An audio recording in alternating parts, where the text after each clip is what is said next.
Okay, we're on. Blue Collar Podcast. I'm Ryan. This is my co-host, Dave Newton. On the Blue Collar Podcast, we're doing, what are we doing, Dave?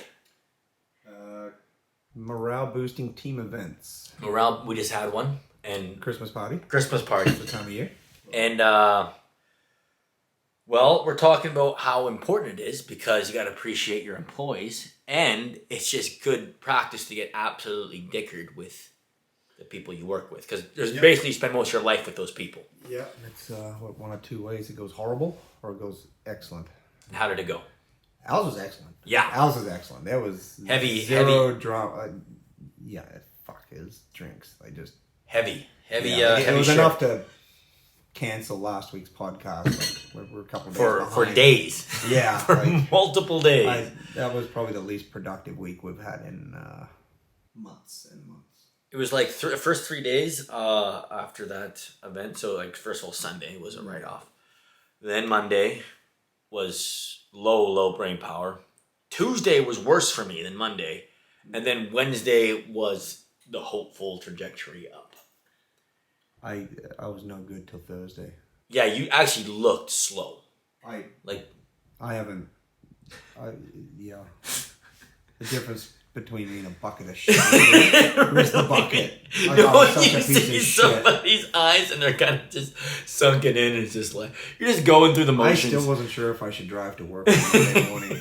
Like that was a heavy shift. Oh. For a Christmas party. So yeah, that one. I feel like a baseball bat had hit me. That was.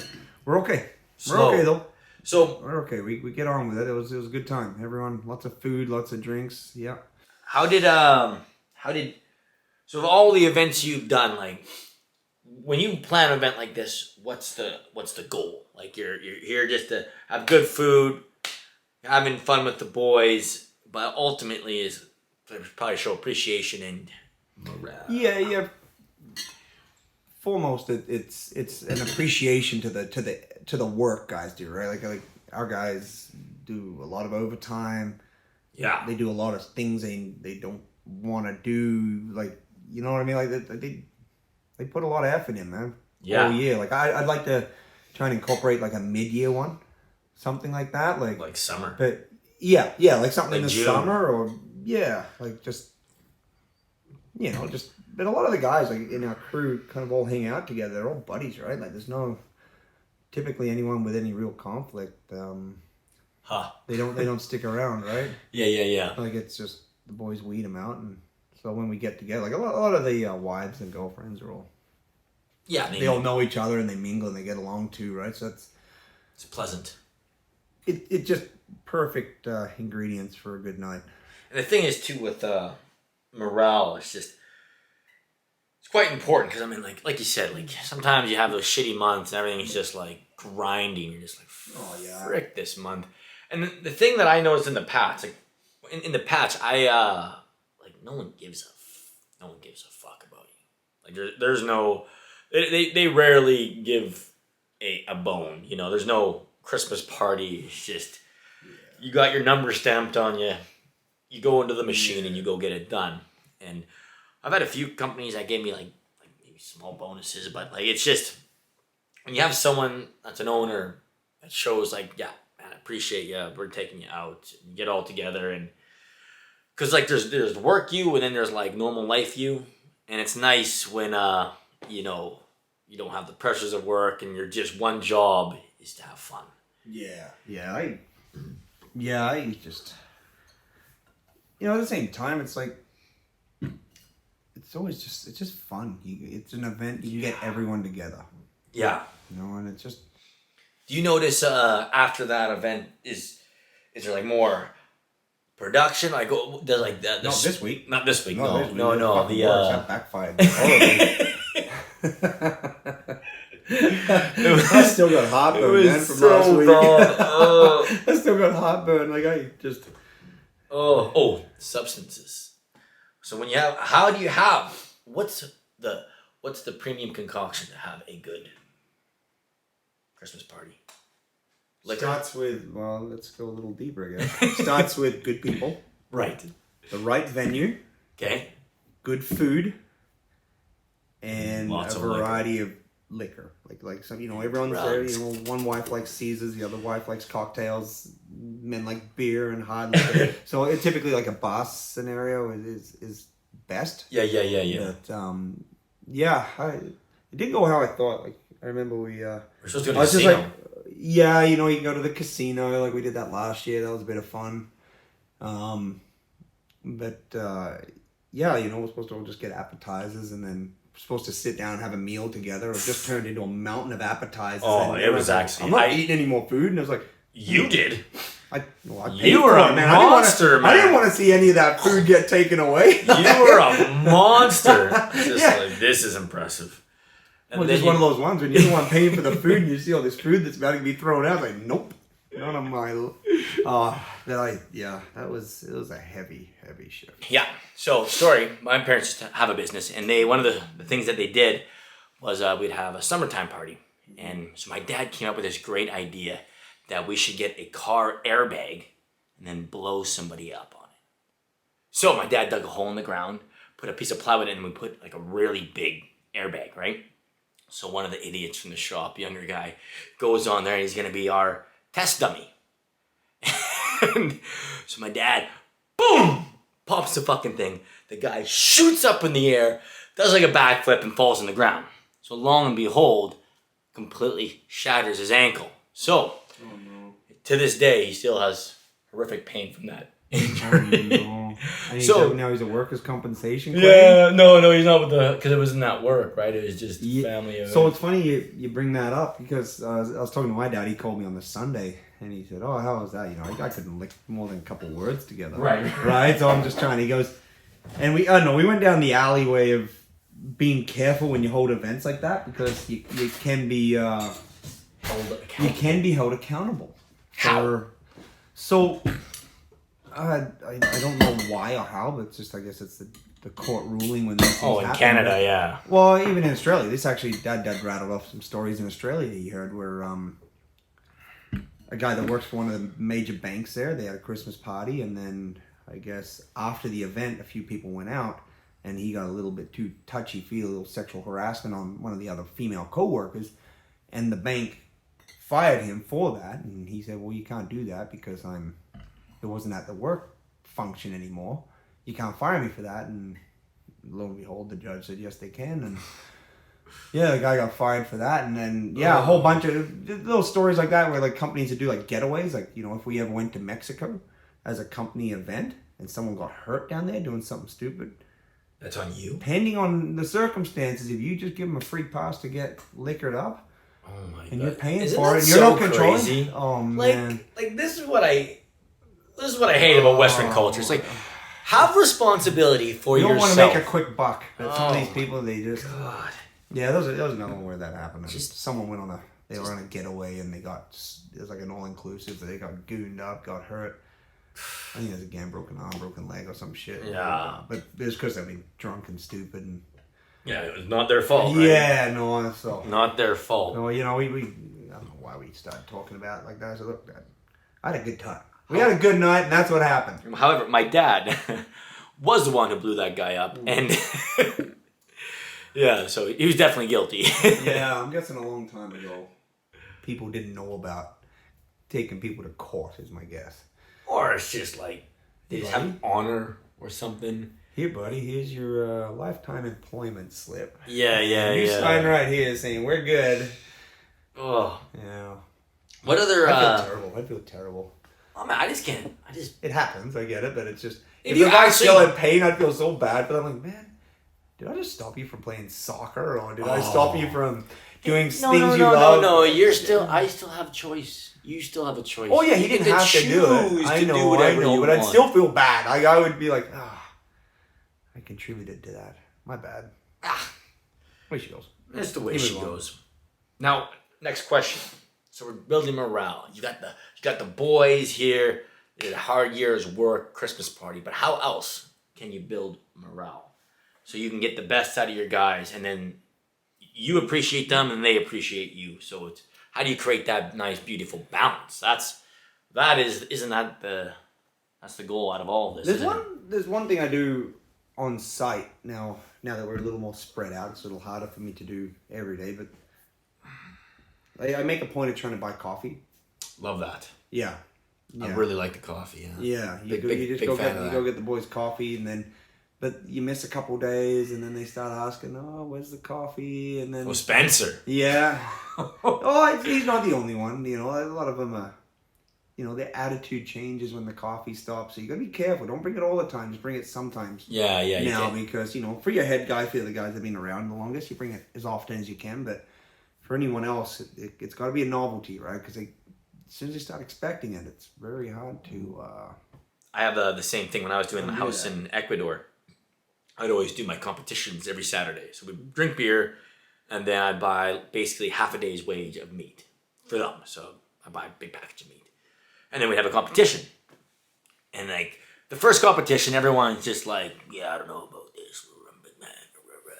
After the third competition, the boys are so excited about the meat competition because they're getting like a whole giant fish, right?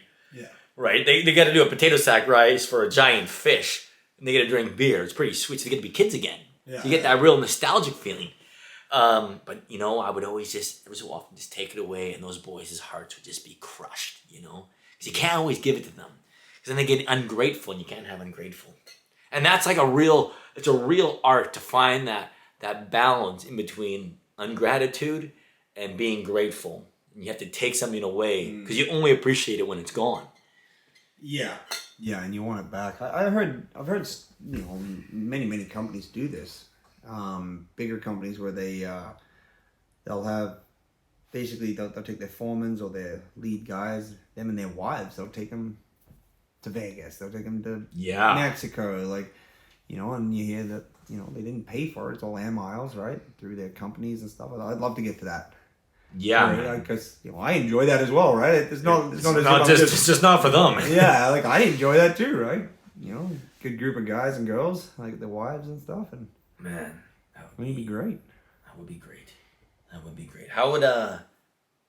What would you have to get to do that? Where would you have to get? I don't know. Right? I don't know. Like, how do we get there? Yeah, like, how do you get there? Well, just, you know, keep going, I guess. Let's just keep trying to grow till you're satisfied with what you got the money to do it. I guess. Like, I got a lot of air mile points right now, but it's not an amount that I can pull a maneuver like that. A Vegas point? A Vegas trip? Yeah, I like Vegas. Vegas would be fun, but... It was 2 or 3 days, though. You can't go. I'm out of there. After day 3, I'm gone. I'm out of there. You start getting the morning of you get Libby vibes, you know? Day 4 Libby vibes. It's worse because you got all the city lights and stuff, too. Yeah. Like, you know, like temptation. It's just lust city. Like watching Avatar, but with drinking. They got that crazy dome now, too. It's like a TV dome. Oh, yeah. Cool. Take the boys there. Yeah. Could you imagine taking like just a bunch of pack of degenerates, like the trades, like imagine like I'm a company for stag. I had my stag down there. I know. So we weren't too far off being degenerates. That's what I'm saying. Like, and all you're gonna do is get better at it every year you go. Because I don't think you can't bring the wives. You can't. You'd have to. Depends on the trip. You'd have to, but you can't. It's a whole different trip. I'm not gonna mix a guy's trip with a work trip. I'm not gonna mix that as both, right? Work trips for, you know, these guys working all this overtime, Saturdays, late days, all that. That's strenuous on their household sometimes too, right? Like sometimes they got, you know, their wives might have something booked for Saturday, but they're like, no, I'm going to work. We're going to get this done. So they've made that sacrifice for me, right? And their wives have never called me. I've never had a wife call me mad. I've only ever had good interaction with employees' wives, right? Yeah. So as far as work goes, I'll always include the partners because I know they make the sacrifice. Yeah. I just don't kid ourselves. Like we love what we do. We all get along. Yeah. It's a pretty... Stay in good shape. Good days, you know, it's just good. Like some days it doesn't feel like a job. It's just like a bunch of dudes putting stuff together. Oh, buddy, when everything's like set up to winning, you got No one talks. You just do your thing, and you're just throwing up walls. And like that's my favorite. Is you know, throwing you up be chirping walls. across the fucking rooms there or whatever. Buddy. Right? We're always having a good go with that, right? It's pretty good, man. It's a good morale. Like we got good morale at work there, and the beers after work. God, when it's nice out, like September, October. God, it's hard not to go. Like now it's easy because winter is like, once a week is. But when it starts getting nice, like it's literally I can't help myself. I have to go 3-4 times a week. And I don't want to, but I have to because it's just I'm so parched. I do want my to. My throat is so. That's why I do. I wish I could just go and enjoy this, and it wasn't alcohol, but I just enjoy it. It's just so good. It's just so good. It's a good time, but yeah, Okay, how do you let's say cruise on a funk?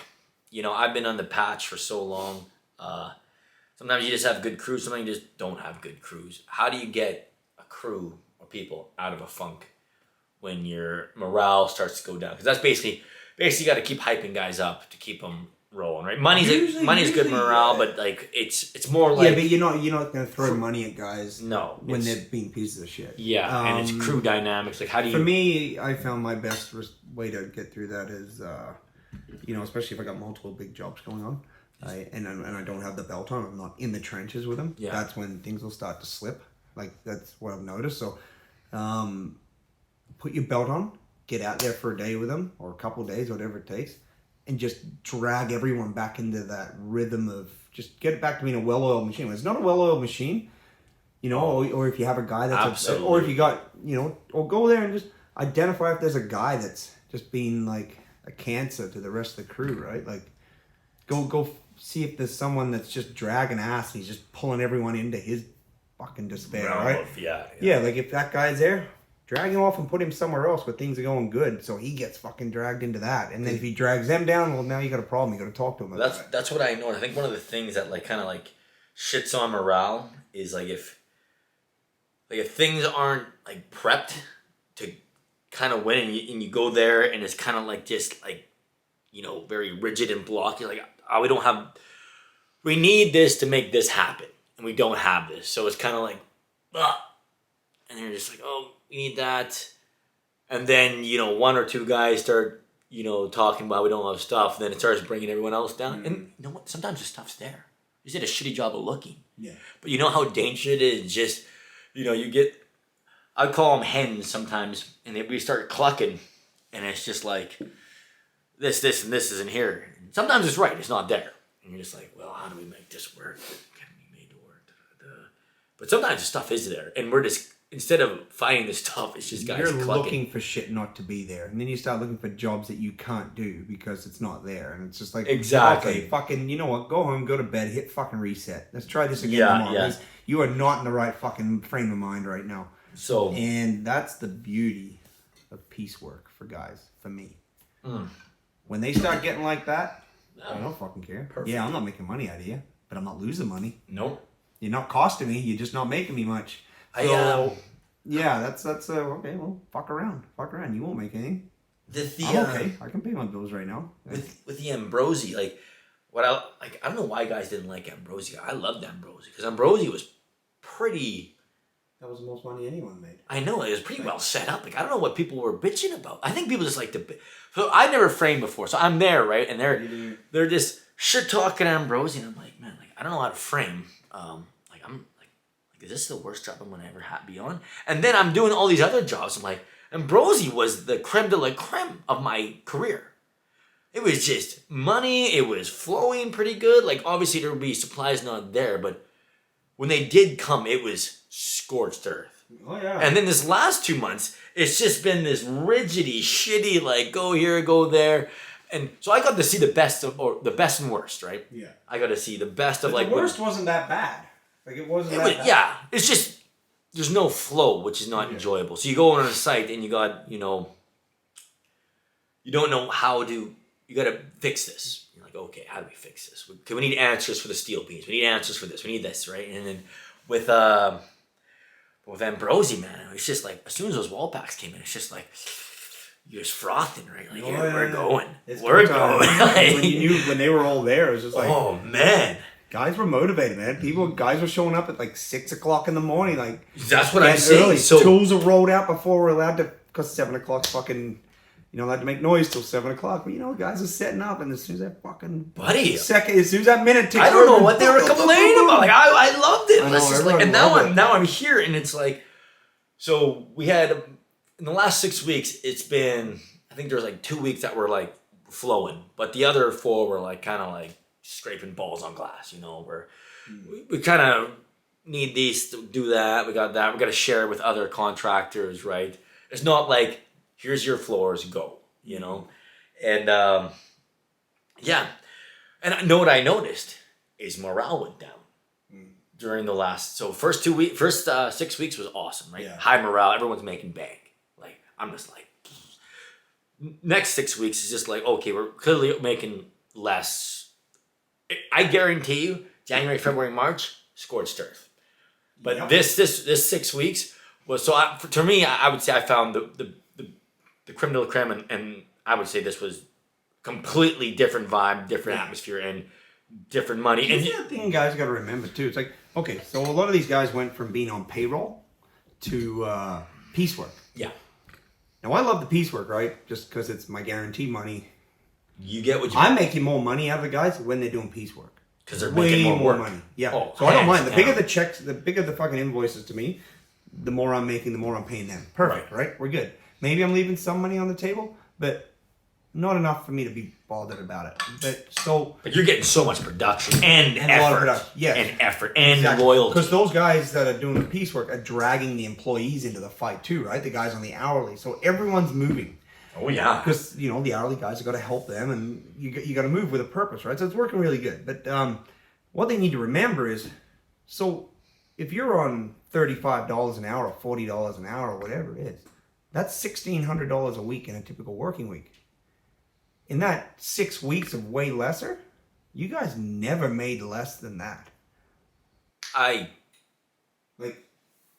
we have to pay taxes too. We have to pay taxes. Oh yeah, right. I guess right. Yeah. Plus contributions, plus. Yeah. There was no weeks where you made worse than wages. There was 2 months this year where I lost money twice. Right. It's not my fault. Just circumstantial. Yeah, but it's gonna be scorched earth here. Yeah, so everyone's the good outweighs the bad. But yeah. That just trust me. When we took a $20,000 hit on one of the months. Right. So my next month, if you made a $40,000 profit, well, really you only made $10,000 over the 2 months, right? So I didn't really do any better than the fucking piece workers, right? No, 2 months there. It wasn't until the next month that things went well. Right. But I got a lot more shit to pay for, right? Than the piece workers, right? I got a lot more fucking cash flow and shit. A lot more going on. Yeah. So so they got to remember, right? If they only make, but if they make $10,000 in a fucking month, it's like, that's $120,000 a year. That's still way more than wages. But here's the problem, right? So, and this is like what you're saying is exactly right. But I'm just saying, what I've observed is the morale to win the big months and morale there is so much different. We're talking. There's 2 different types of human beings. Like there's the human beings where we're drinking and it's like you can just feel it feels light and rolling, and then this other 6 weeks kind of you can feel tension. Everyone was a little more like torqued. Oh, yeah.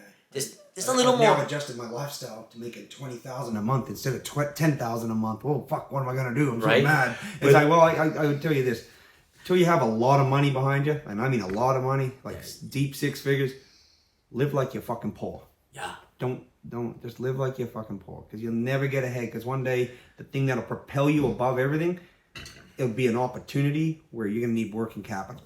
Yeah. And if you don't fucking have the capital to do it, you'll never...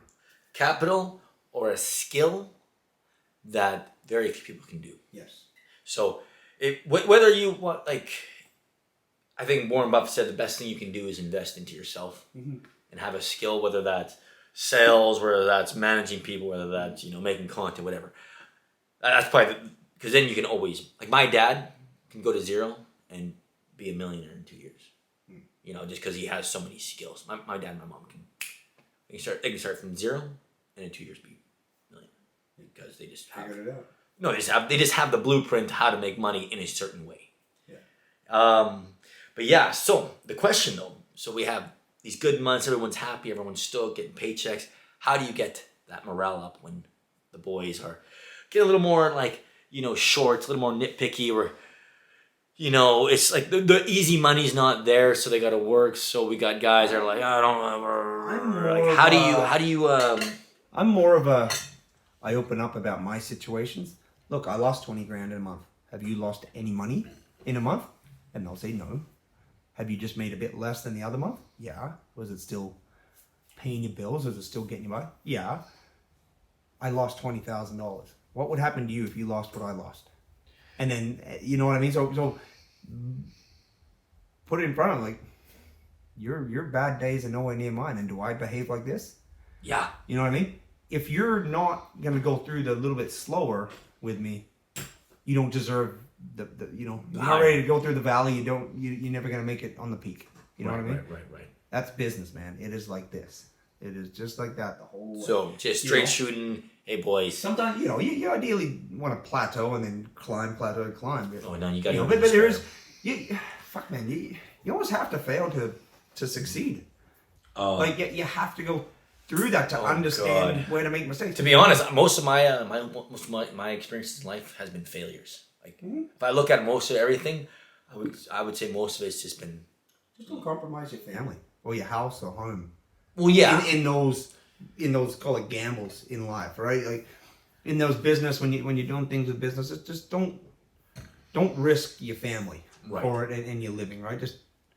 But fuck, you have to go through it. Like, oh yeah, I've gone through it. You know what? I've had big companies go into receivership and taken money, nearly put me under. Man, I've had situations where the rates are so bad, and what I thought was just push through, work harder, keep more hours. Just let's do it. All I was doing was digging that hole deeper and deeper and deeper and deeper. What I should have done is just fucking fold it up and go and work for wages. Really? Yeah, man, it was horrible there for a while. I know nearly everyone I know, all they got was GST debt out of it. It was, that COVID time was that was not good for a lot of people. That almost got you? Nearly got everyone. I thought you went scorched earth and you, We did, like, we turned over a small amount of money, like, we, in figuratively speaking, but it wasn't worth the effort. Like, okay, so it was high effort, low return. Oh, tiny return. Gotcha. Like, and there were guys that were putting in the same amount of capital into doing things and not turning over production like we were. And I know those guys went deep debt. Right. They didn't even know they're going into debt. They just. And it was not very good. One of my biggest, I have so many fucking losses, but one of the ones was I wrote a book, right? Yeah. So it's called Pipeline Diaries, and I was going to market it, and my strategy was marketing it, calling it Alberta Forever, because that's one of the things. So I spent all this money on flyers, and I built all these sticks and flyers, and then I painted these giant murals, and I put them all across the city, but it didn't say Pipeline Diaries, so people just thought it was some fucking lunatic just throwing flyers. So nothing directed people towards the book, because I thought, like, yeah, they'd look at Alberta Forever, and then you'd find my book. But, like, I'm not knowing it all, so my attention to reality was so far gone. And I spent like $4,000 on this in like 500 hours of my time. So because I'd be painting these murals, like it was COVID, so you had time, right? But I mean, I put in so much effort, and it was just an absolute flop. And then you're doing this, and you're like, and the realization of reality is coming in, and you're just like, this is a colossal fuck up. Like, not colossal, it's a fuck up. It was a fuck up, but no. Oh, it's just it was such a mistake. Well, like, it's COVID, so not working. I spent like $3 or $4 or $5,000. Like, I don't remember, but it was thousands of dollars on marketing a book that I just wrote, and I marketed it so poorly. And I put so much effort, and I'm going all over, and I'm painting these things, and I'm putting stakes down, 500 stakes across the city, and then there's a Reddit forum came up, and they're like, "What is this? This oil cum drop that's lining this." And people just roasted me. It was like 60 comments of just the most meanest things I've ever written. And like, you know, when you read them, and you're just like, and every time like, you just gotta keep reading these comments, Ryan. You can't stop. And it's just like worse. And it's worse. It's like, what kind of fucking faggot litters all over our beautiful city? Now it's Betty you didn't have a name on it. Oh my god. You would have been public enemy number one. No, and everyone would have known you. My friend read him and he's like, well, I'm going to try to get some good out of this. And he put my link in there to my book. But it was like, just the... No, all attention's good attention. Yeah. However, it was just like, I did it wrong. So if I would have took that $6,000 and just did advertising on Facebook or TikTok, I would have absolutely my money would have been spent way betterly. So a couple of simple little videos that would have taken, you know, let's say an iPhone, which I owned, put $1,000 into advertising that video. Let's say one of the videos that went viral that sold me $700 worth of books in a month was like, do pipeliners do drugs? And I'm just like, yeah. That sold me like, that was bestseller on Amazon for a month straight, and I made like $700-800. So I'd be selling 70 copies of my book. If I would have put that was organic. If I would have put $4,000 or $5,000 into ads on that video, forget about it. So it was one of those fuck ups. Yeah. So that was like the literally a beautiful city with this so Wiersma fucking morale was down at that point. Well, it was an epiphany. It was an epiphany of realization. It's like, wow. Well, and that's when I found the power of content, and that's why I make film now. This is the most powerful thing. If you know how to make good film, it is hands down the most powerful thing, because attention is worth more than gold. Yeah. I guess this is what the podcast is about too, right? It's a couple guys, we have beer, and we just chat about in a calmer note, like the days and the ins and outs of one of the working the trades and you know, a little bit of this and that about it, a little bit of reality and things people don't kind of, maybe outside people don't know about, or other tradesmen don't know what we go through, right? It's just kind of, again, it's another morale thing, right? We just kind of... Oh, yeah, it's definitely morale. Like, it's self-sustaining morale. It's like looking yourself in the mirror. It's like, I got to do better. And you know what? It's taking those losses. Like, wasn't even too sad about it. Like, obviously reading the comments, you know, you get that like crazy pinch in your heart. You're just like, yeah. But just moving on forward. And then I did some content. Yeah. And I made like $1,000 selling that book right there with one fucking video. One video. Perfect. So, you know what's fucking dope? And fuck, you know what? It kind of sucks. Like, North America weather fucking sucks for 3-4 months of the year. Like, fuck, it's horrible. In Alberta, it's definitely it's 6. Longer, it's like it's 6. Absolutely we'll 6. We'll go where we are a little bit better. We'll call it 3. 3 It's actually been incredible. 4 months because, been fuck, man, like even now we're talking about team morale, and I'm going through the ideas and the things we did through the summer. I'm like, fuck, man, getting on the boat. There's nothing like just getting on the boat. And, after a hard day's, when we went. You shut it down at 2 a little early or whatever. We all meet down at the dock, and it's just, we go out on the water, and it's just beer and fun and tubes and surfing, and we're out till it's dark, and wives are, where the fuck are you? And it's like, hey, big day at the office, and they're gone, so busy. Take a couple pieces of wood on the boat and a hammer with us and a saw, and we were in the back. No, you didn't. Oh my god. That would be such a good video. Just telling the wives you're at work. Hello, honey, what up? I can't hear you. And the boys in the back and a bang. If I come back, we're doing that video. That's gonna. Oh my god! There's your 1 million views right there. Yeah. Oh my god. Do it while you're surfing. That's such an important. I think getting dark. I think this whole thing in Canada, like wintertime, the sun goes down. I notice just my I get more tired. I go to bed earlier. Like the whole thing is just. What? It's a bog. I got home from work yesterday, Saturday there, and it was still sunny, and it felt so weird. So we did the back patio of our house. Yeah. And it's been finished for, the exterior's been finished for a week or so now, and I hadn't seen it. I hadn't even walked out there. Like, maybe in the dark I did to feed the dog, but I never saw it. I walked back out there and I was, it fucking turned out all right, didn't it? Like I hadn't. I know what you mean. I know what you mean. The same shit. You leave in the dark, you come home in the dark. Oh yeah, it's dark when you leave, dark when you come home. And then it's only a couple months. Yeah. Because I think we're just about a winter solstice. Like we're about to be at the shortest day of the We year in are a very week close. here. Very close, yeah. Less than a week we're at that, and then it's all uphill, baby. Oh, buddy, golf course. I actually love golf it. course is open in 7 weeks. Actually, one of the golf courses in Kelowna just opened the other day. Still open. I don't know. They just did it for a week. Reasonable. Yeah. Yeah. Know what a podcast we have to do? Golf tournament too. It's a good one. Oh, that would be a good one. We've done that. My parents have done that. People like it. I heard a lot of golf carts get damaged. Oh yeah. And you typically, I don't know many companies that have been invited back to a golf course after. So it's a one shop.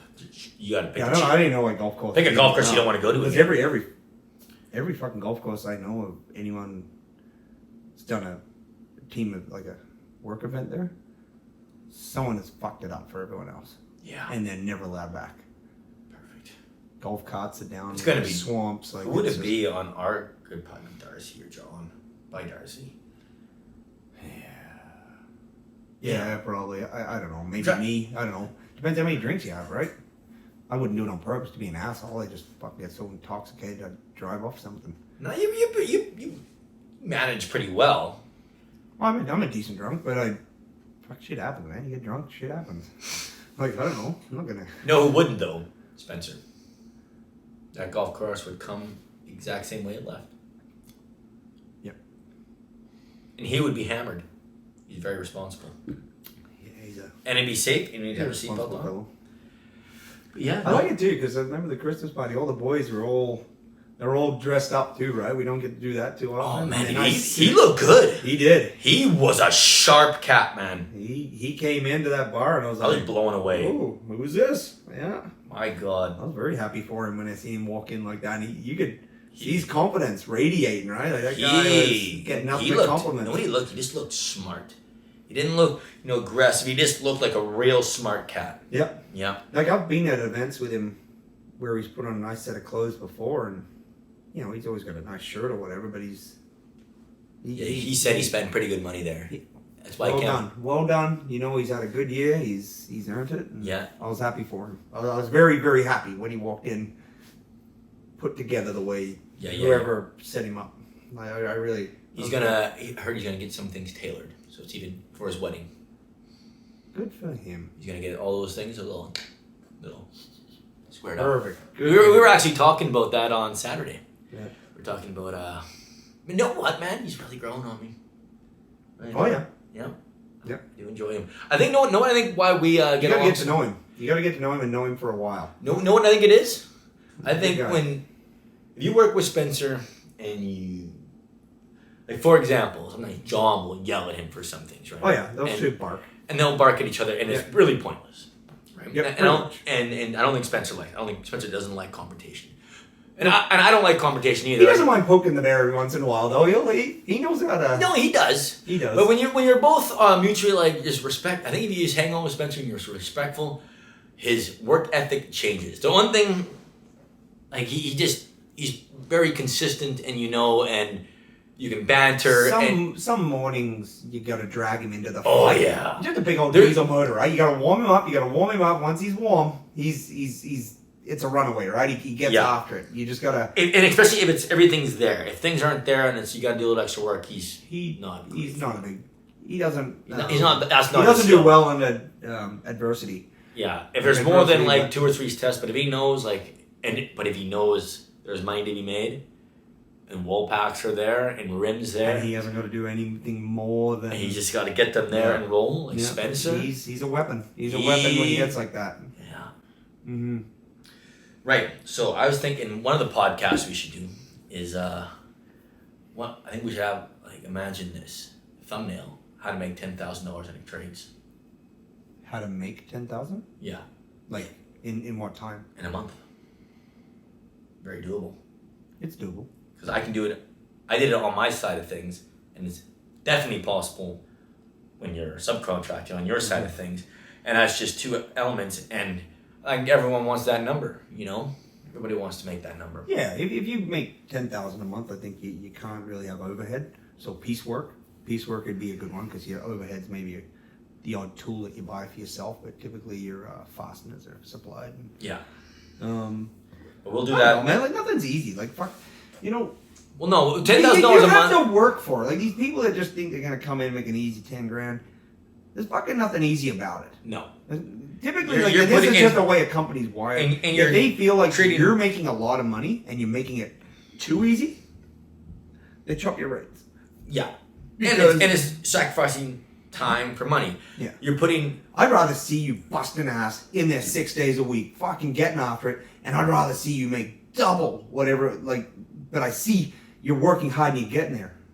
Like, I really want to see it. If I see a guy fucking dogging it, yeah, and he's making a good wage dogging it, fuck you. I fucking hate that. It's just like, man, you got this guy over here, he's making 3 times the amount you are giving it. And I'm so happy to fucking write that guy's check. I love it because I know he's fucking put in the effort. I absolutely love that. It's just like, yes, buddy, here we go. And then when you see them, like, you hand it to them and they're just like, you almost hear the, oh, like. It's sick. You know, and it's like, go take your wife or girlfriend for a nice meal. Go do something for yourself because you just left everything on the table. Yeah. To make this. Now do something for you and your wife. Go do something nice. Just take her for supper. Go get her some flowers. Say, honey, I'm home. October, man. And just month. give back to her. Give back to her because while you're fucking working like a dog making money with me, someone's got your house fucking dealt with. Like your home's dealt with. You being able to come home, leave it dark, come home at dark.